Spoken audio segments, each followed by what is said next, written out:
आपण श्लोक क्रमांक 182 पर्यंत पाहिलं होतं. वातव्याधीमध्ये उपयुक्त करणाऱ्या ज्या तैल कल्पना आहेत, कल्पना वेगवेगळ्या प्रकारच्या आपण पाहिल्या होत्या. त्यानंतर श्लोक क्रमांक 183 ते 188 सूत्र आपण आधीच पाहिलेले आहेत की यामध्ये अवृत्तवाताची चिकित्सा आहे. त्यापुढे सूत्र क्रमांक 189 पासून आपण समजून घेऊया. चिकित्सा स्थान अध्याय 28, सूत्र क्रमांक 189, पान नंबर 625. आमाशय गतम मत्वा कफम वमनम आचरे आमाशय विरेकम तु पित्ते सर्वत्र वे तथा. आता पुन्हा एकदा अवस्थेची चिकित्सा सुरू झालेली आहे. वातव्याधीमध्ये एक सामान्य चिकित्सा उपक्रम सांगितल्यानंतर जेव्हा विशिष्ट अवस्था उत्पन्न होतात, त्या विशिष्ट अवस्थेमध्ये फॉलो करण्याचे सिद्धांत आता ते सांगतायत. आणि यामध्ये विशेष असा की या सूत्रांमध्ये सूत्र क्रमांक 189 ते 198 या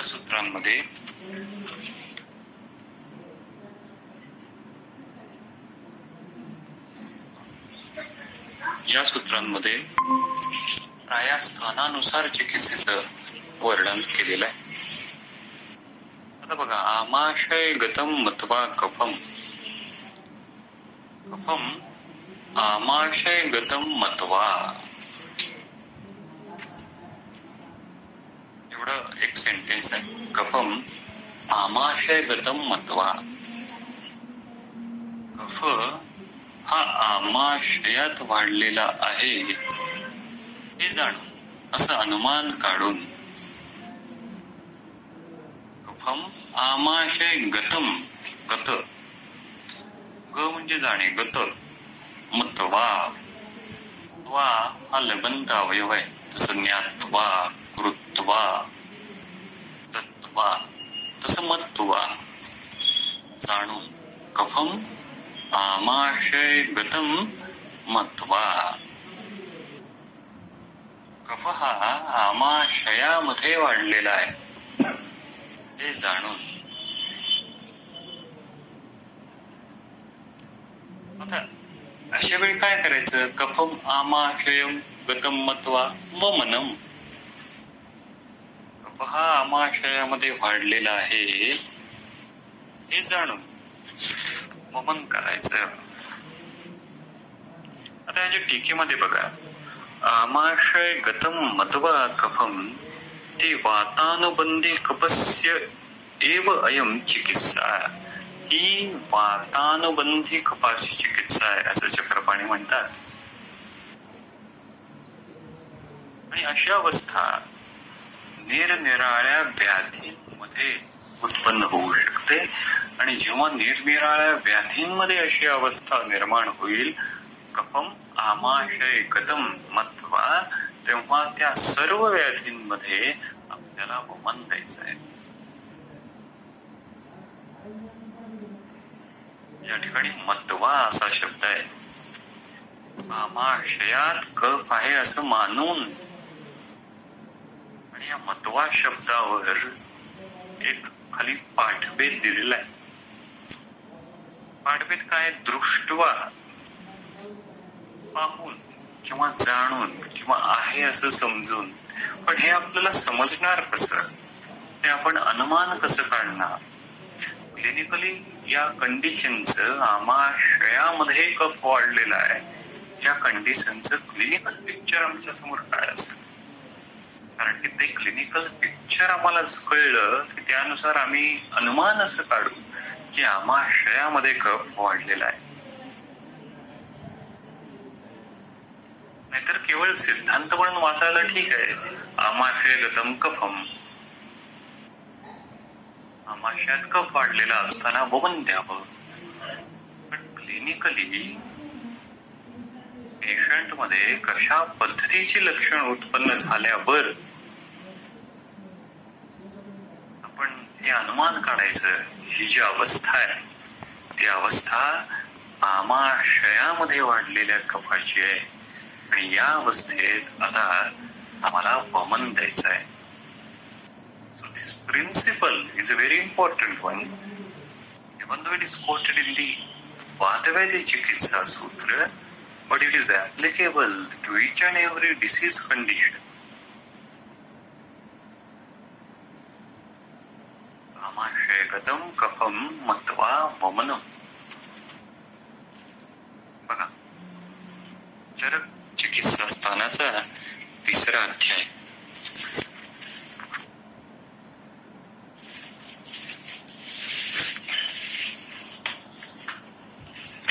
ज्वर चिकित्सा सूत्र क्रमांक 146, पेज नंबर 410.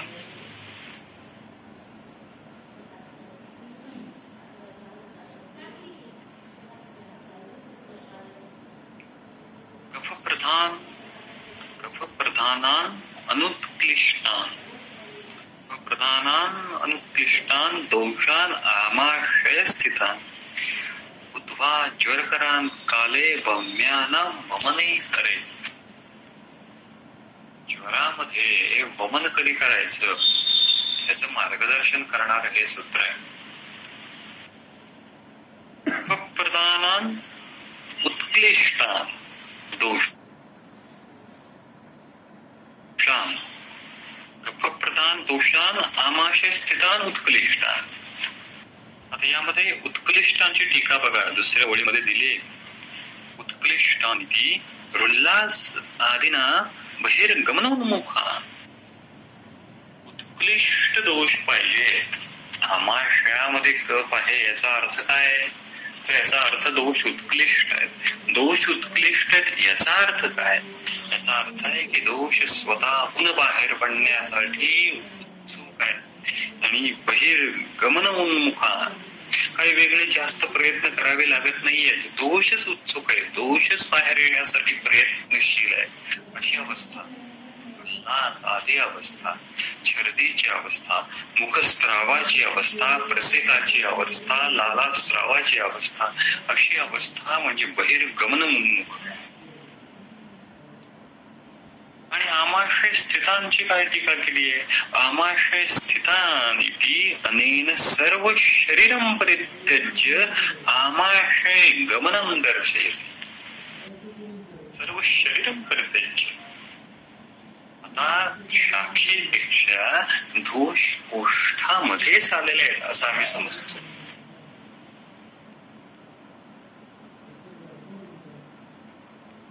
तुम्हाला जर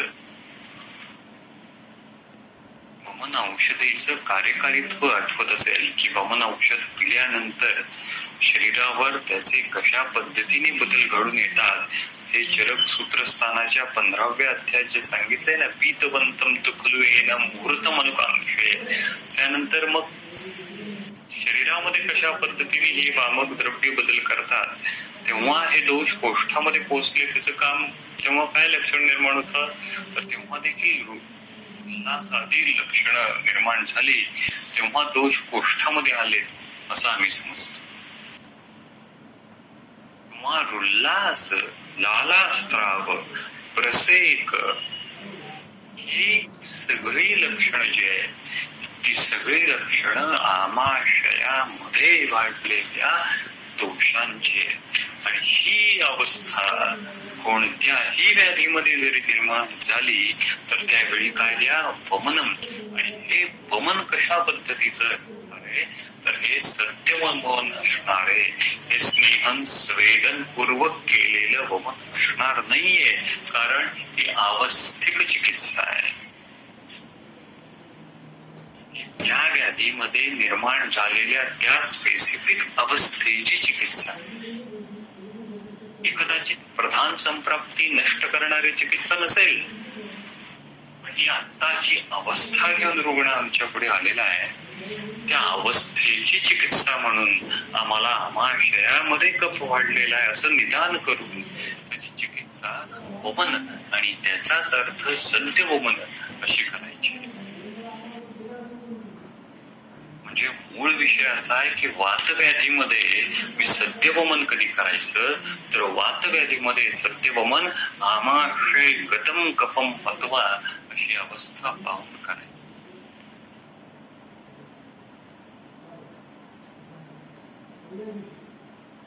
बघा चरक याच जो चिकित्सा स्थानाचा 5वा अध्याय जो आहे त्यामध्ये गुल्म चिकित्सा जो अध्याय त्यामध्ये सूत्र क्रमांक 38 मध्ये पण एक सूत्र आलेलं आहे चिकित्सेमध्ये. काय म्हणतात ते? सूत्र क्रमांक 49 मंदो अग्नि वेदना गुरुस्तिमित पोष्टता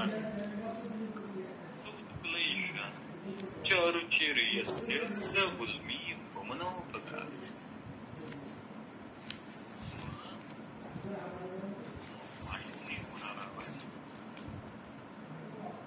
सर्वेषु गुल्मेतेषु गुल्मेषु नखशित वातात्ते संभवन्ति गुल्मः. कोणताही गुल्म असेल, कफज गुल्म असेल, रक्तज गुल्म असेल तरी त्यामध्ये वायूची इन्व्हॉल्वमेंट ही अवश्य भावीच आहे. याचं स्थान त्या गुल्मामध्ये आम्ही काय करतोय? वमन देतोय. त्या अवस्थेमध्ये देतोय. पण मंदो अग्नी अग्नीची अवस्था आहे, वेदना आहे. आणि मंदा वेदना गुरुस्तिमित पोष्टता उत्कलेशा रुची अशासारखी जेव्हा कंडिशन आहेत, म्हणजे त्याचा अर्थ आता मागे वितम कपम अथवा अशी अवस्था निर्माण झाली आहे. आणि वमन कशा पद्धतीने द्यायचंय? पुन्हा एकदा सत्य वमन. आणि आपण जे सांगतो त्याला काही शास्त्र आधार आहे तर ह्याला निश्चितच शास्त्र आधार. आणि शेवटी आपण ही जी अशी वेगवेगळे सूत्र जेव्हा बोलत जातो तेव्हा त्याचे आणि आपण जे वमन करतो त्या वमनाला शास्त्र आधार त्या पद्धतीने उभारतो. चिकित्सा अध्याय पाहत होतो, चिकित्सा स्थानाचा 3रा अध्याय. त्या अध्यायामध्ये चक्रपाणींची कॉमेंट्री आलेली. शेवटी ती कॉमेंट्री चिकित्सा स्थानाचा 3रा अध्याय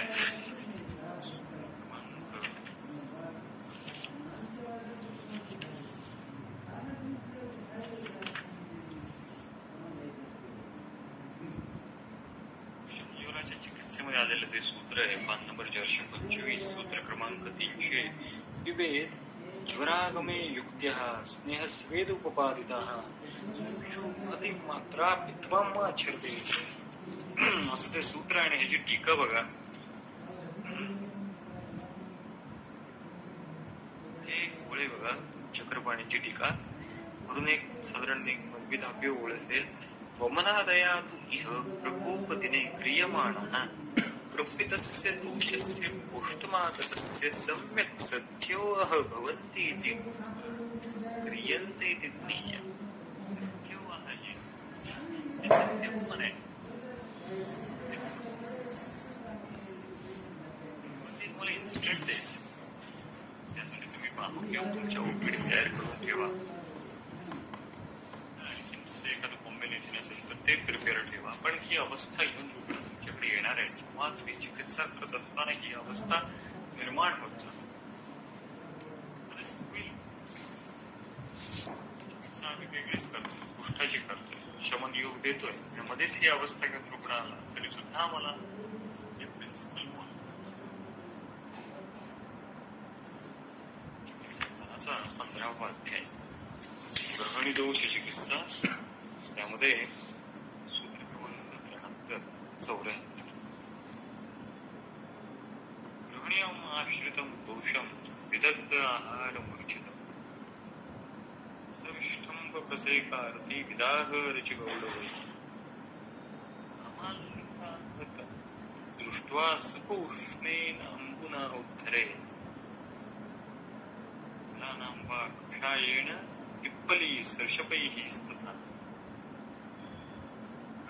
आमलिंगान्वितं दृष्ट्वा सुख उष्णेन अंबुना उद्धरे सविष्टंब प्रसेकार्थी विदाह रुचि गौरवी. विलासादी लक्षण निर्माण झाली. ग्रहणीमध्ये त्या ठिकाणी सत्यवमन करा. कशाने करा? गरम पाण्याने करा किंवा फलानांबा कशाने करा, मदन फळाच्या काढ्याने करा किंवा कशाने करा. सर्षप पिप्पली अशा पद्धतीने तुम्ही ग्रहणी दोषामध्ये सुद्धा आमाशयगतम कफम महत्व अशी अवस्था जेव्हा पाहता तेव्हा त्या अवस्थेची चिकित्सा सत्यवमनच आहे. मोरल ऑफ द स्टोरी तात्पर्य काय? तात्पर्य हे आहे की प्रत्येक अवस्थेमध्ये, प्रत्येक व्याधीमध्ये ही अवस्था आम्हाला शोधता आली पाहिजे आणि त्या अवस्थेनुसार आम्हाला शरीरामध्ये कफ वाढलेला आहे हे जाणून आम्हाला त्या ठिकाणी सत्यवमन ऍडवाइस करायचं. ओरिजिनल जे सूत्र आपण 28व्या अध्यायात होतो ते पुन्हा एकदा वाचूया.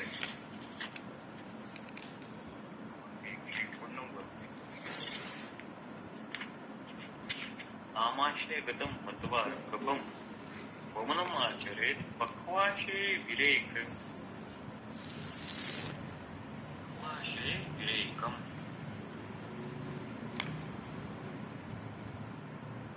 पक्वाशयामध्ये विरेचन. आता पक्वाशयामध्ये विरेचन म्हणजे कोण गेल्यावर पक्वाशय विरेकम? कफदोष.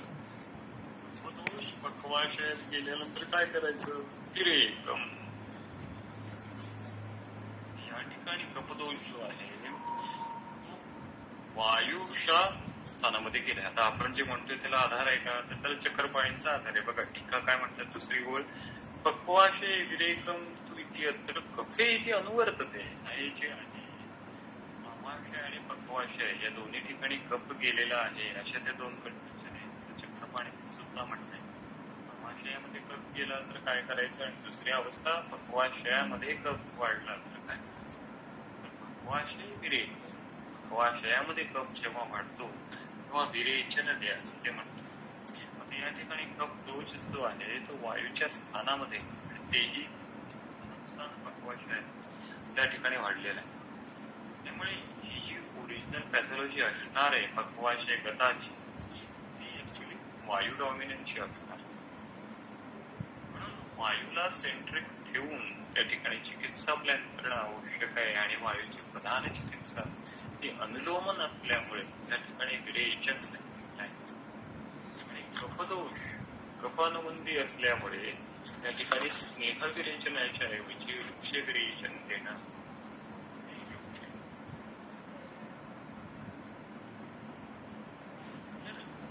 पक्वाशे विरेकम.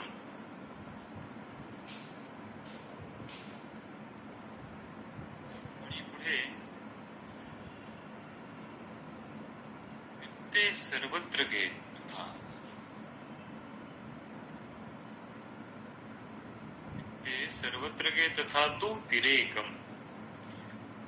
ते सर्वत्र गे विरेक तू आचरेल. आणि पित्तदोष शरीरात कोणत्याही स्थानी गेला आणि त्या स्थान महात्म्याला महत्व न देता अशुकारी असणाऱ्या पित्ताची चिकित्सा विरेचनाच्या माध्यमातून करायची.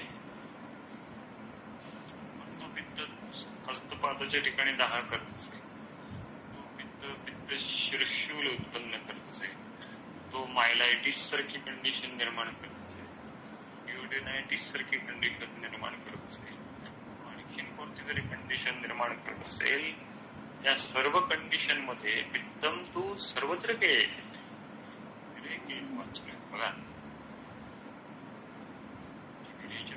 दोन ठिकाणी त्यांनी या सूत्रात ऍडमिसिबल केलाय. कफ पक्वाशयात गेलं तरी आणि पित्त सर्वत्र घेतो अशी पण असणार त्या पित्ताची चिकित्सा करायची. पक्वाशयात गेल्यानंतर आम्ही काय करतोय, आम्ही ते जे स्थान आहे त्या स्थानामधला जो दोष आहे प्रधान दोष, त्या स्थान रेग्युलेट करणारा त्याला सुद्धा महत्व देतो आणि त्याच्यानुसार आम्ही चिकित्सा ऍडवाइजेबल करतोय. या ठिकाणी पित्त हे आशुकारी असल्यामुळे आम्ही स्थान महात्म्याला एवढं महत्व देत नाही. तेव्हा आम्ही आशुकारी असणाऱ्या पित्ताची डायरेक्टली विरेचन ही चिकित्सा जाणून घेण्याचं सांगण्याचं तात्पर्य असेल की जेव्हा संपत्तीमध्ये पित्त रक्ताची इन्व्हॉल्वमेंट असते तेव्हा ती ऍक्यूट फल्मिनंट कंडिशन असते. अशा फल्मिनंट पॅथॉलॉजी मध्ये आम्हाला चिकित्सा ही अशी त्वरित करावी लागते. त्या ठिकाणी विरेचन हे स्थानाचा विचार न करता करायचं. स्थानाचा विचार न करता म्हणजे काय तर सुरुवातीला तो विरेचन उपक्रम करायचा. त्यानंतर स्थानाचे बळ घालवण्यासाठी स्थानिक धातूंची चिकित्सा तर करायचीच नो डाऊट अबाउट. पण आमचा सिक्वेन्स काय असेल चिकित्सेचा, आमचा प्रोटोकॉल काय असेल चिकित्सेचा, तो मात्र पित्तदोषांची चिकित्सा आधी करायची या उद्देशाने विरेचन सर्वात आधी असेल. इर्रिस्पेक्टिव्ह ऑफ स्थान. इर्रिस्पेक्टिव्ह ऑफ स्थान म्हणजे काय, चरक सूत्रस्थानाचे 20वे अध्यायात महारोगाध्याय त्यामध्ये पित्ताचे नानात्मचे व्याधी सांगितले. दोष, लोष, ताप, उष्ण अशा सगळ्या कंडिशन जेव्हा निर्माण होतील ना कार्डिनल सिम्पटम्स, त्यामध्ये प्रधान चिकित्सा उपक्रम असेल पित्त जर हे स्वतंत्ररित्या प्रकोपित झालं असेल तर तेव्हा त्याचा प्रधान उपक्रम हा विरेचनचा. या सगळ्या कंडिशनची चिकित्सा. पुढे सूत्र क्रमांक 190. स्वेदैः विष्यन्दिताः श्लेष्मा यदा पक्वाशये स्थिता पित्तं वा दर्शयेत् लिंगं वस्तिभिः तौ विनिर्हरेत्. ते स्वेदैः विष्यन्दिताः श्लेष्मा. स्वेदैः विष्यन्दिताः श्लेष्मा म्हणजे काय, स्वेदनाने द्रवीभूत झालेला श्लेष्मा कफ. स्वेदैः विष्यन्दिताः श्लेष्मा. काय करायचं, यदा जेव्हा पक्वाशये स्थितम, जेव्हा पक्वाशयाच्या ठिकाणी लॉज होतो, स्थान संश्रित होतो, काय पित्तम और पित्त लिंगम दर्शे पित्ताची लक्षणं दिसतात. तौहू तेव्हा या दोन कंडिशन मध्ये वस्तिभिही विनिर्हरे. वस्ती ही तुमची सिलेक्शन ऑफ चॉईस. स्वेदैः विष्यन्दिताः श्लेष्मः पक्वाशये स्थितः.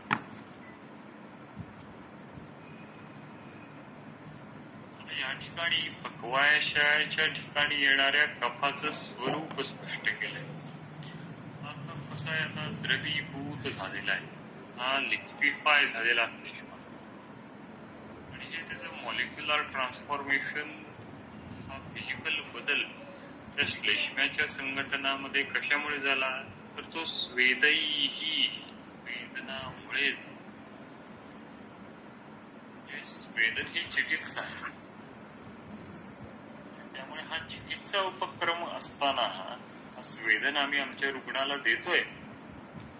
त्या रुग्णाला स्वेदन देत असताना त्या स्वेदनाचा परिणाम म्हणून निभूत असणारा श्लेष्मा आहे तो आता विष्यंदित झाला, तो आता द्रवीभूत झाला. आणि असा द्रवीभूत झालेला श्लेष्मा जेव्हा पक्वाशयाच्या ठिकाणी आहे अशा वेळी वस्तीने दोषहरण करते. ही वस्ती अर्थातच अनुवासन असणार नाहीये, ही वस्ती निर्वह शोधन वस्ती असणार. बरं, मग आता अशा ठिकाणी चिंतनासाठी एक प्रश्न उत्पन्न होतो. तुम्ही त्या विषयावर चिंतन करू शकाल. नेचरली थोडस आपण बिटवीन द लाईन्स वाचायला सुरुवात केली की आपल्याला त्या प्रश्नाचं उत्तर सापडू शकतं. पण चिंतनासाठी खुराक म्हणून सूत्र क्रमांक 189 मध्ये पक्वाशयात कफ असेल विरेचन करण्याचा आदेश आहे. मग या ठिकाणी सूत्र क्रमांक 190 मध्ये स्वेदैः विष्यन्दिताः श्लेष्मा, हा श्लेष्मा पण पक्वाशयाच्या ठिकाणीच आहे. फक्त त्याचं काय द्रवीभूत झालेलं आहे, लिक्विफाईड झालेलं आहे. तर मग अशा ठिकाणी जर तो कफच असेल फक्त लिक्विफाय झालेला तर मग या ठिकाणी विरेचनाऐवजी बस्ती का बरं सांगितली. सूत्र क्रमांक 189 मध्ये तुम्ही सांगता की पक्वाशयाच्या ठिकाणी कफ गेला तर तुम्ही त्या ठिकाणी काय करा, विरेचन करा. बरं, आणि लगेच त्याच्या खालच्या सूत्रामध्ये काय सांगतात की हा कप जर लिक्विफाय झाला असेल तर मात्र निर्वाहाने काढून टाका. मग आम्ही जर विरेचन दिलं अशा वेळी तर काय होईल? किंवा दुसरा प्रश्न दुसऱ्या अर्थी असा की यावेळी विरेचन का नाही द्यायचं? वस्तौ तौ विनिर्हरे असं का? हा वस्ती दुर्बल युवा विरेच्या हा विरेज निर्वहितम उपाचरे अशांसाठी आहे की ज्यांना आम्ही विरेचन देऊ शकत नाही. अशा दुर्बल व्यक्तींमध्ये जर तो विस्यंदित झालेला फ्लेश्मा पकवायच्या ठिकाणी आला तर मग आम्ही त्यांना वस्ती द्यायची, निरूह वस्ती द्यायची असं आहे. पण हा चिंतनासाठी तुमच्या पुढे हा विषय उपस्थित व्हायला हवा की 2 सूत्ररेखाखाली एक लिहिलेली एकच अवस्था आहे पक्वाशयामध्ये वाढलेला कफ. एकामध्ये तुम्ही विरेचन म्हणताय आणि एकामध्ये त्या कफाचं स्वरूप तुम्ही बदलून त्याला लिक्विफाय करताय आणि चिकित्सा मात्र त्याची शोधन अशी सांगताय, निरूह सांगताय.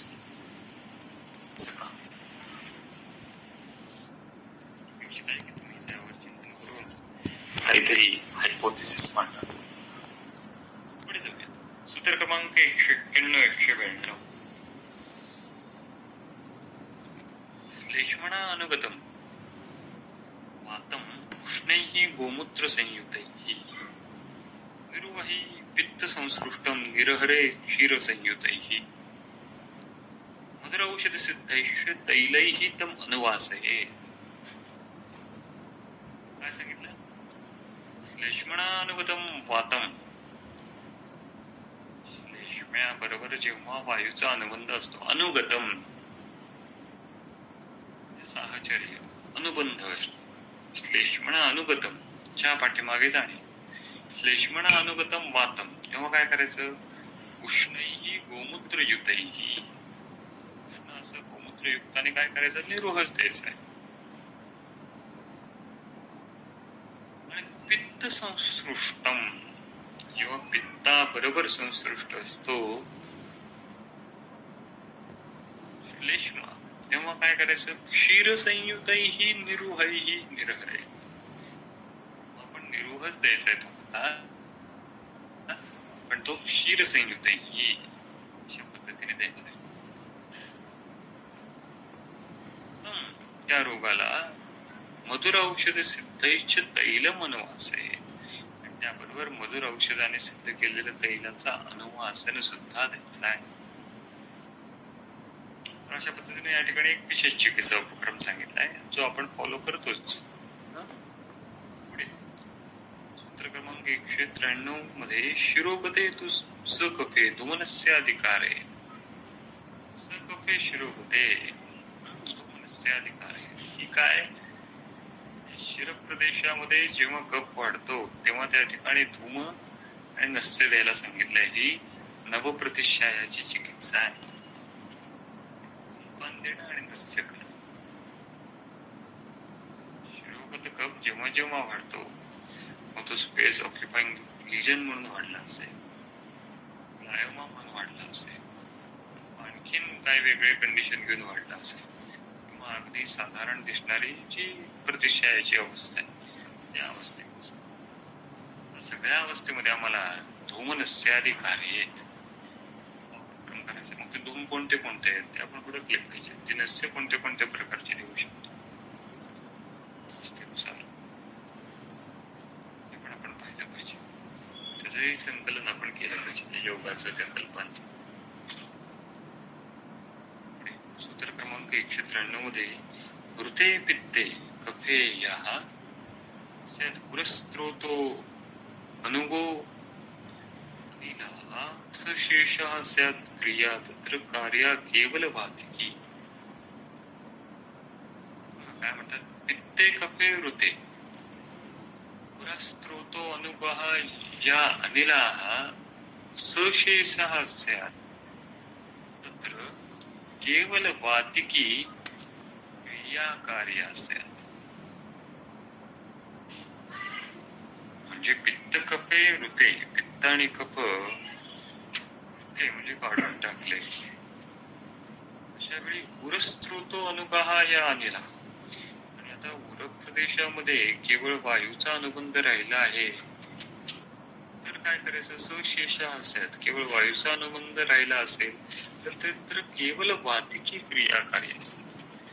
अशा ठिकाणी केवळ वातिकी क्रिया म्हणजे निरुपस्तंभित वातव्याधीची जी चिकित्सा केवळ निरुपस्तंभो वादो स्नेह ही उपाचारे अशा पद्धतीची चिकित्सा त्या ठिकाणी करायची.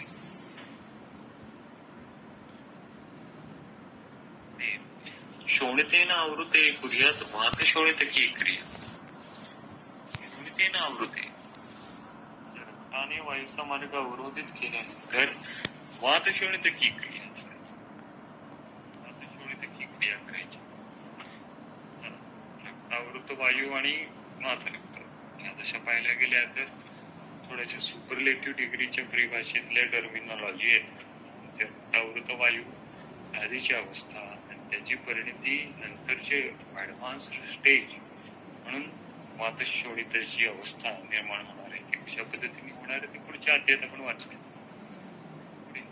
सूत्र क्रमांक 195 मध्ये प्रमेह वात मेधोग्नी आम वाते प्रयोजेत. आम वातामध्ये बघा चरकांनी आमवाताचं वेगळं वर्णन केलं नाहीये.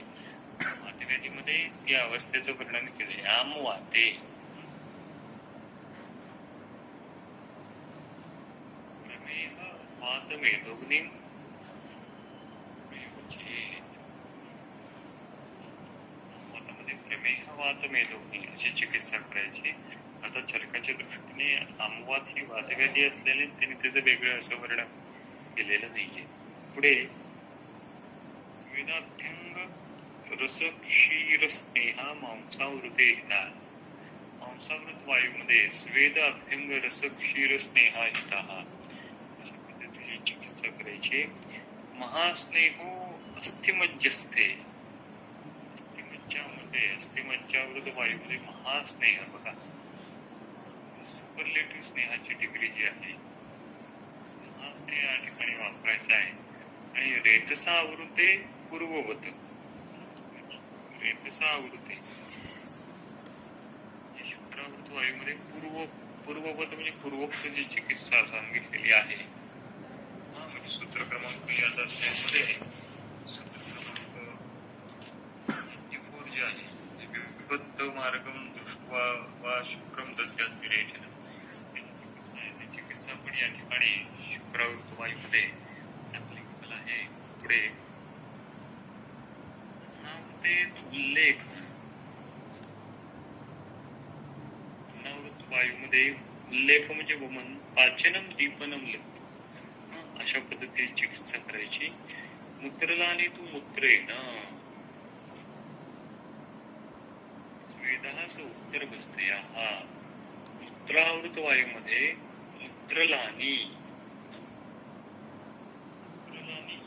मूत्रलानीची टीका दिली आहे. मूत्रलानी मूत्र वैरेचनिकानी. या उत्तरबस्त्या स्वेद आणि उत्तरबस्ते आणि अवगाह स्वेद यांचा वापर करायचा. शकुर्ता तैलमेरंडम स्निग्ध उदावर्त क्रिया. पुरुषावृत वायूमध्ये एरंड तैलाचा आणि उदावर्तामध्ये सांगितलेल्या स्निग्धा क्रिया ज्या आहेत त्यांचा उपयोग करायचा. खाली त्यांचं पण त्यांनी सांगितलं या सगळ्या सिद्धांतांचं. स्वस्थानस्तो बली दोषः प्राक्तम स्वय औषधैः नैर्वा विरेकैर्वा वस्तिभिः शमनैः वा. स्वस्थानस्था दोषा बली. स्वस्थानस्था दोष बली. स्वस्थानस्था म्हणजे आपल्या स्वतःच्या स्थानामध्ये स्थित दोष बली. जर बलवान दोष असतील तर स्वस्थानस्था दोष बली तर काय करा तत्प्राक त्या दोषांना प्रथम स्वय औषधैः वमनैः वा विरेकैः वस्तिभिः तर त्या औषधांना स्वय औषधैः वमनैः विरेकैः वस्तिभिर्वा यथा दोष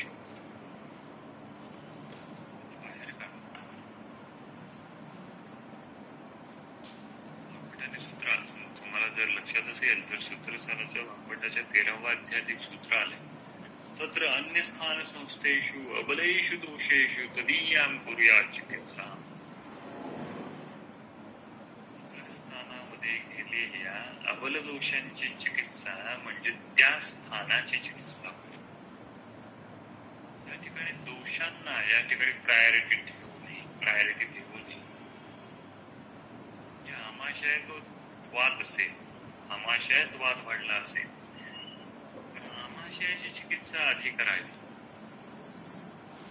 म्हणून आमाशयगत वादाची चिकित्सा आपण जर पाहिली तर त्यामध्ये होम नाही. आमाशयाच्या ठिकाणी कफवृद्धी असेल बस्ती द्यावा असं सांगितलंय. म्हणून प्रवाहिकेमध्ये अनुवासन बस्ती आलेला आहे. स्तंभामध्ये मात्र कफ बलवान आहे. त्यामुळे स्थानापेक्षा त्या बलवान कफाची चिकित्सा प्राधान्याने करायची आदेश त्याच्या ठिकाणी दिला आहे. स्वस्थानस्थ बलिम दोषा प्राप्तम स्वय औषधैहि जय.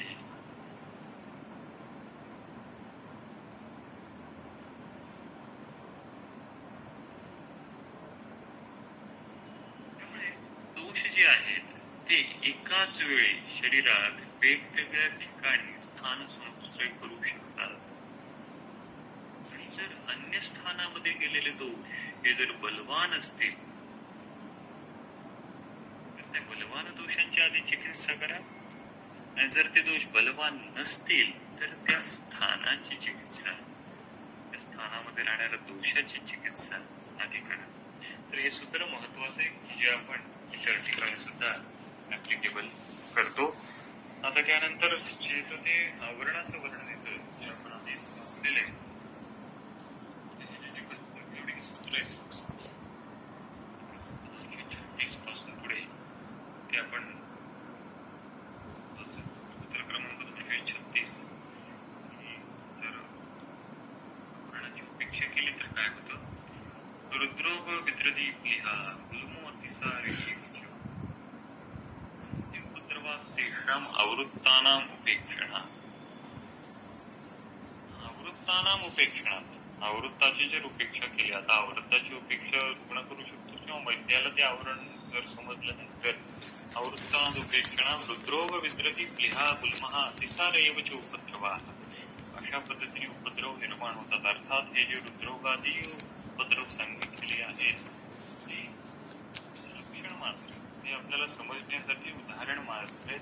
त्यापेक्षा पण वेगवेगळे उपद्रव यातून निर्माण होऊ शकतात.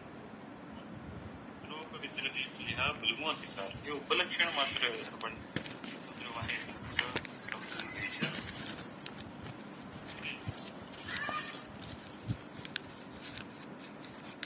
तस्मात् आवरणं वैद्यः पवनस्य उपलक्षे चात्मकस्य वातेन पित्तेन क्लेशमाणाम् अपिवा गीतम् अतः सम्यक् उपलक्ष्य समाचरे. तस्मात् that's why वैद्य पंचात्मकस्य पवनस्य वातेन पित्तेन क्लेशमणा अपिवा आवरणम् उपलक्ष्ये. त्यामुळेच काय करा, हे उपद्रव जे आहे ते उपद्रव होऊ नये यासाठी वैद्याने पंचात्मकस्य पवनस्य वायूची 5 प्रकारांचं होणारं अन्योन्य आवरण आहे ते किंवा पित्ताकडून श्लेष्म्याकडून होणारं जे आवरण जे आहे ते उपलक्ष्य ते जाणून घ्या.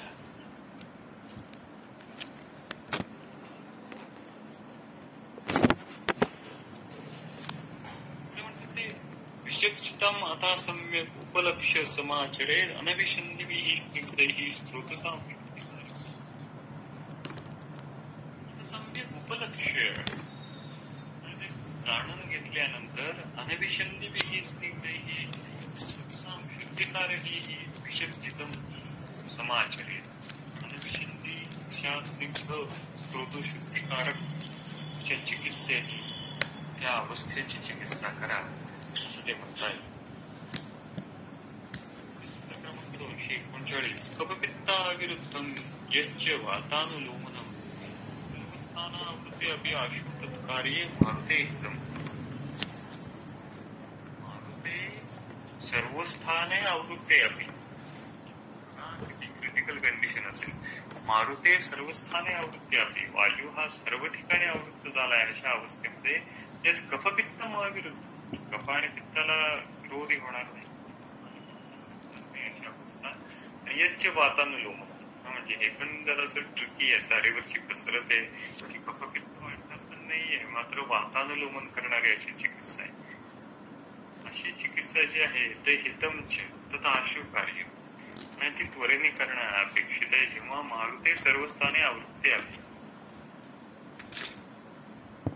पुढे म्हणतायत की अवस्थया प्रायो मधुरासानुवासना प्रसमीक्ष्य बलाधिक्य मृदुवा संस्करणं हितम्. अशा अवस्थेमध्ये प्राया मधुरासानुवासना यातनावस्थे यातनावस्थेचा वापर करायचा. बलाधिक्यम वा प्रसमीक्ष्य आणि जर रुग्णाचं बल चांगलं असेल तर मृदू संस्करणं हितम्. विरेचन देणं त्या ठिकाणी हितकर आहे. रसायनानां सर्वेषाम् उपयोगः प्रशस्यते. शैलस्य जतनोऽत्यर्थं प्रेयसा गुगुलो तथा स्नेहं वा भार्गवो प्रोक्तम् अभ्यसेत क्षीरभंगुराः. काय म्हणतात ते? सर्वेषां रसायनानां सगळ्या प्रकारचे रसायनाचे प्रयोग शैलस्य जतुना शैलस्य जतुना म्हणजे शिलाचे तथा प्रेयसा गुगुलोयोः उपयोगम अत्यर्थं प्रशस्यते. प्रेयसा गुगुलोः उपयोगम गुगुळाचा शुद्ध गुगुळाचा दुधाबरोबरचा उपयोग हा अतिशय अत्यर्थम प्रशस्यते सांगितलं. पुढे म्हणतात ते स्नेहं वा भार्गव प्रोक्तम अभ्यसेत क्षीरभंगुराः अभयामलकीयोक्तम एकादश सीताशतम. क्षीरभुक्क केवळ दुधावर राहणारा नर क्षीरभुक्क. भार्गवप्रोक्तम लेह. भार्गवप्रोक्त लेह म्हणजे जो आपण आजकाल च्यवनप्राश म्हणतो तो.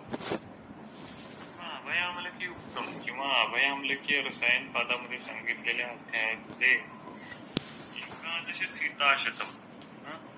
एकादश सीताशतम म्हणजे काय? 1100 पळ शर्करा असणारा जो प्रयोग रसायनाचा सांगितलेला आहे तो या ठिकाणी उपयुक्त आहे.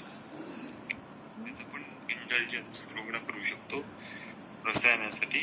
पुढे अपानेन आवृत्ते सर्वं दीपनं ग्राही भेषजम्. वातानुलोमनम यश्च पक्वाशयम विशोधन.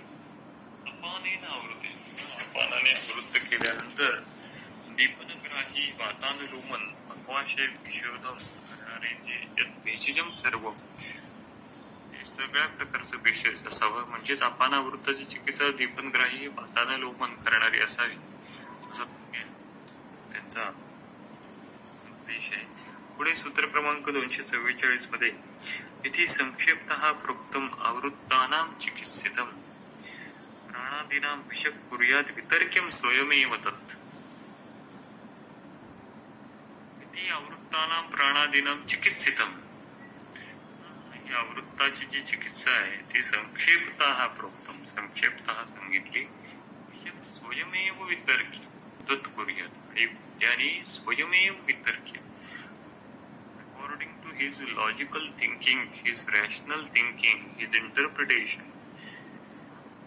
चिकित्सा करूया तत्कुर्या चिकित्सा करूया त्याची चिकित्सा करायची. पुढे सूत्र क्रमांक 245 पित्तावृतये तु पित्तग्नैः मारुतस्य विरोधिभिः कफावृतये कफग्नैः तु मारुतस्य अनुलोमनैः. असताना पित्तग्न आणि मारुताला प्रकोप होणार नाही अशी चिकित्सा आणि कफावृतामध्ये कफग्न आणि मारुतस्य अनुलोमनही चिकित्सा डिझाईन करा असं ते आपल्याला म्हणतायत. पुढे सूत्र क्रमांक 246-47 मध्ये लोके वायू वर्पसोमानां दुर्विघ्ने यथागती तथा शरीरे वातस्य पित्तस्य च कफस्य च बुद्धिसमत्वं च तथैव आवरणं विषक् विज्ञाय भुवनादीनां न ब्रह्मण्य.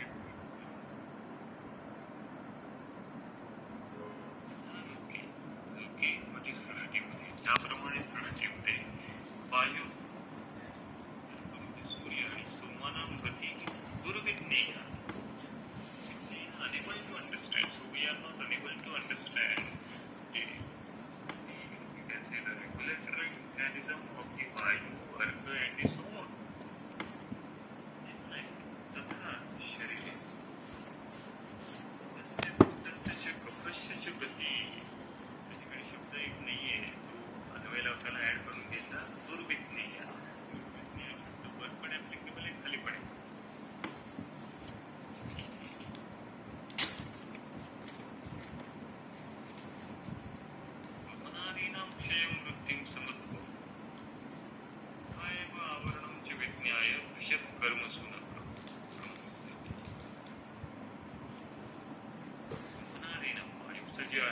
क्षयवृत्ती आणि समत्व, वृत्ती क्षय आणि साम्यावस्था आणि आवरण हे विज्ञाय हे जाणल्यानंतर विषय कर्मसून प्रमुह्य.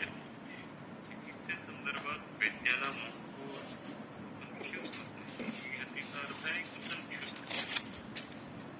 दोषांची क्षयवृत्ती काय आणि आवरण काय हे वैद्याला कळलं पाहिजे.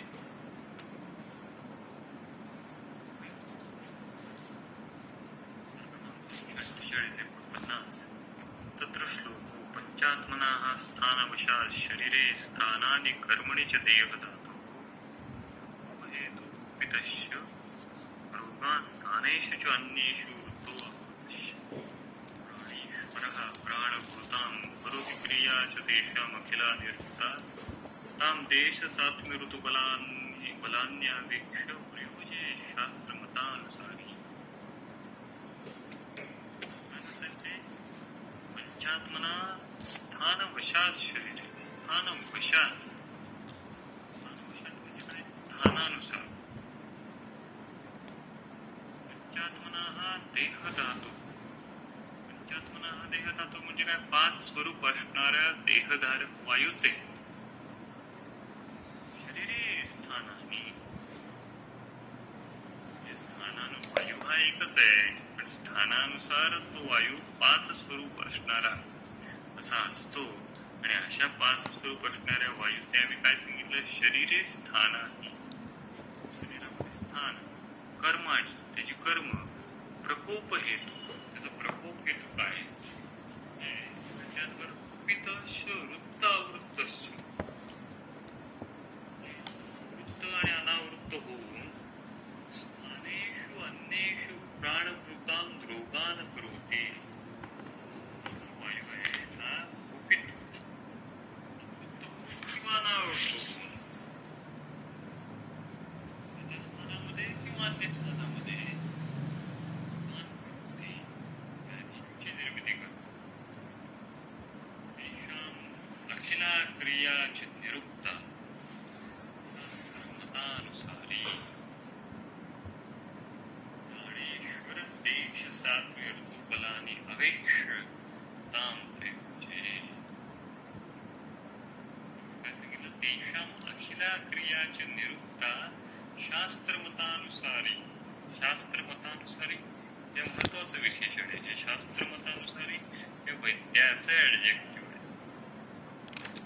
शास्त्रमतानुसार आचरण करणारा, शास्त्रीय चिकित्सा करणारा कोण? प्राणेश्वर वैद्य. देशसात्म्य ऋतुबलानि अवेक्ष्यतां प्रयोजे. आपण सर्वजण शास्त्रमतानुसारी होण्याचा प्रयत्न करणं आवश्यक आहे. आणि ही जी प्रक्रिया आहे ती इव्हॉल्युशन एका दिवसात होत नसतं, एका महिन्यात होत नसतं. हे स्प्रेडिंग प्रोसेस. त्यासाठी आपल्याला मात्र साधना, नित्य अभ्यासाची करावी लागते.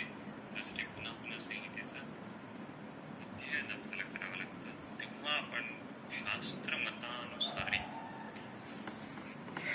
थोडंफार होऊ शकतो. तर हे शास्त्रमतानुसारी होणं आवश्यक आहे.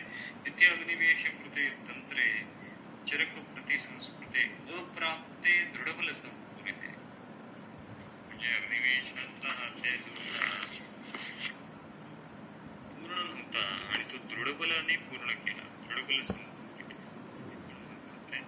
चिकित्सास्थाने वातव्याधि चिकित्सितम नाम 28 अर्थात हा खूप अभ्यासाचा मोठा विषय आहे की ऍक्च्युली दृढबल संपूरिते हा अध्याय असेल क्लिअर आहे. जसं आताची आपण श्लोक वाचला दृढबल संपूरिते. महत्वाचा विषय असा आहे की दृढबलाने संपूर्ण केलेले ऍक्च्युली सूत्र कोणते? ओरिजिनल अग्निवेश संहितेमध्ये असलेली सूत्र ऍक्च्युली पक्की सरमिसळ झालेली आहे. आपल्याला ही दृढबलाची सूत्र आहेत, ओरिजिनल अग्निवेश संहितेची सूत्र आहेत हे सांगता यायचे. फंडामेंटल रिसर्च जो असेल किंवा क्लासिकल रिसर्च जो असेल, जो लिटररी रिसर्च अपेक्षित आहे, किंवा एका अर्थाने म्हणू की जो शास्त्रपूर्ण करणारा अन्वेषण असेल, संशोधन असेल, ते अशाच पद्धतीने व्हायला. हे जो अध्याय मी वाचला त्या अध्यायामध्ये दृढबलाचे सूत्र कोणते आहे? अग्निवेश संहितेचे सूत्र.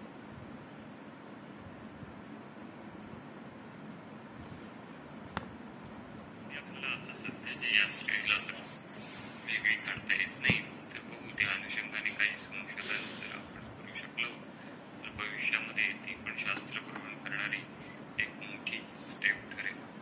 तर आज आपण याच ठिकाणी थांबूया की आपण भगवतीच्या संदर्भातला हा जो अध्याय आहे तो अध्याय पाहिला. पुढच्या वेळी आपण हे जो पुढचा जो अध्याय आहे तो सुरू करण्याचा प्रयत्न करूया. तर यामध्ये मेसेज काय आहे? एक क्वेरी अशी आहे, स्वेदैशी विश्यंदिताः श्लेष्मा हे आमाशयगत कफ अवस्थेत वमन न करता स्वेदन केल्याने कफ पक्वाशयात गेल्यानंतरची अवस्था असा आहे का? डायरेक्ट द्रवीभूत श्लेष्मा असा न लिहिता स्वेदनाने विश्यंदित होऊन लिहिण्याचा हेतू नाही कळाला.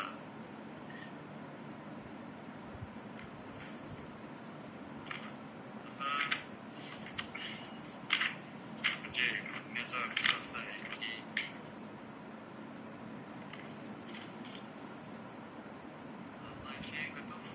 मतवा कफम वमनम आचरेत. आमाशयामध्ये कफ गेलेला आहे, त्यावेळी जर आपण वमन केलं नाही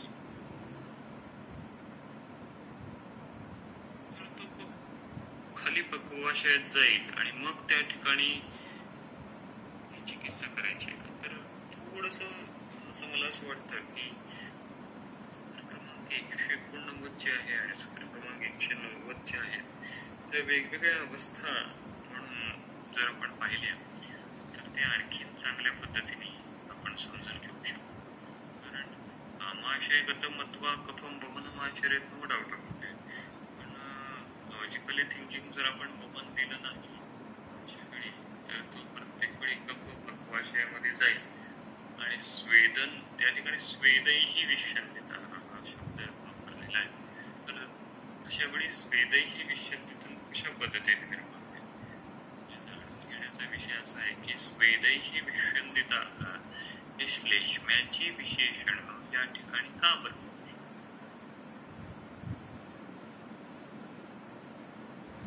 म्हणजे हे स्वेदनाने होणारे विश्यंदन कधी होऊ शकतं? चिकित्सा करत असतानाच होऊ शकतं, किंवा स्वेदही विश्यंदन आणखीन दुसरा प्रकार होऊ शकतं जर स्वेदन करणारे द्रव्य अर्थ सेवन जर झालं. स्वेदनाचे जे गुणधर्म आहेत त्या गुणधर्म ज्या द्रव्यांचे आहेत त्यांचं जर सेवन केलं गेलं तर तो असणारा श्लेष्मा जो आहे तो द्रवीभूत होईल आणि स्वेदही विश्यंदिता हा लिक्विफाईड देतात. म्हणजे आम्हाला यात जाणून घ्यायचंय की कफाचं स्वरूप सूत्र क्रमांक 189 आणि 190 मध्ये बदलले.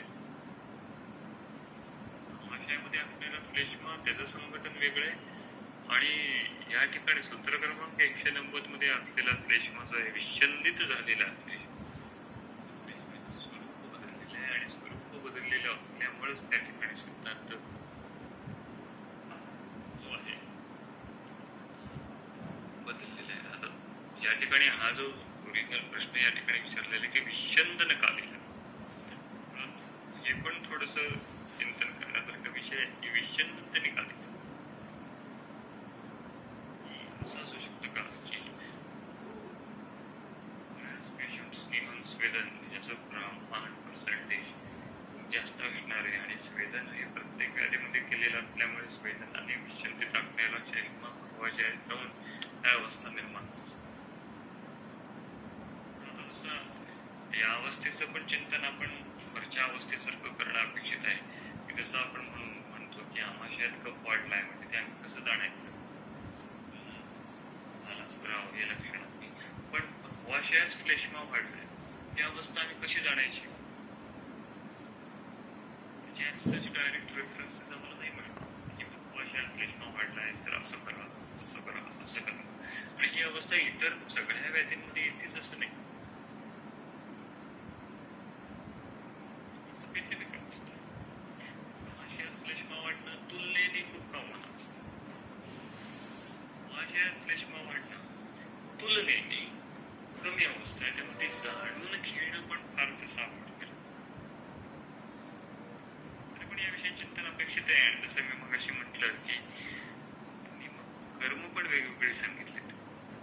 एका ठिकाणी त्यांनी विरेचन द्यायला सांगितलं आणि खाली मात्र विश्चंदन झालेलं पेशव्यासाठी त्यांनी मस्ती द्यायला सांगितलं. हा बदल त्यांनी का केला यावर सुद्धा आपण चिंतन करणं अपेक्षित आहे. अजून या संदर्भात काही चिंतन असेल अजून या संदर्भात काही चर्चेसाठी मुद्दे असतील ते सुद्धा तुम्ही विचार करून ठेवा, नोट डाऊन करून ठेवा.